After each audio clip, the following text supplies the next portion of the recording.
Here's our first introduction into some very basic data structures. Now, why do we even bother? We have arrays. We've been using arrays. We like arrays and all that good stuff. The bad part is when we start getting into, well, real life applications. A very simple one that, frankly, arrays don't handle very well. And that is that if we're got a list and we want to add an item to an array, that means, especially if it's an item in the middle of the array, which may make sense, maybe it's an alphabetical order array or something of that nature, that means we would have to insert the item and then push the rest of them down just in order to place it into that certain location. That takes a while, especially if it's a very long array. And then just the opposite. What if we want to delete something that's in the array?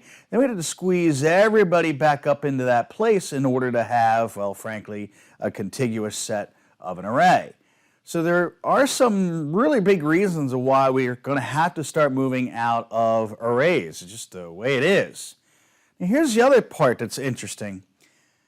Because we have to have some flexibility, we're going to have some flexibility when it comes to overall setup of the memory inside of our computer to enable this. What we're used to is an array where we can use a pointer to go ahead and just kind of go literally to the next section or the next block, contiguous set of blocks when it comes to arrays. We're used to that. But the bad part is because this is going to be dynamic, meaning we're going to have things coming in and out. We're going to have things being deleted kind of on the fly, because remember, you really can't do that really easily with an array.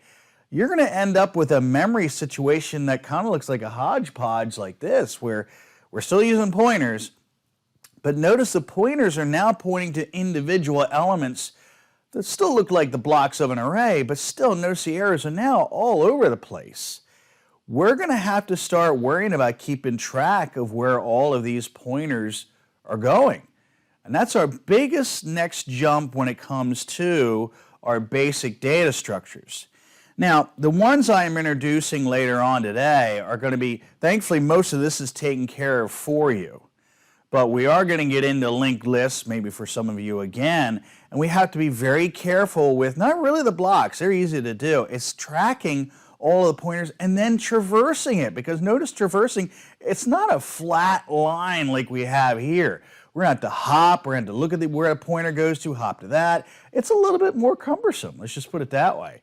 So these are items that you have to take in consideration on why we're now using more complicated data structures.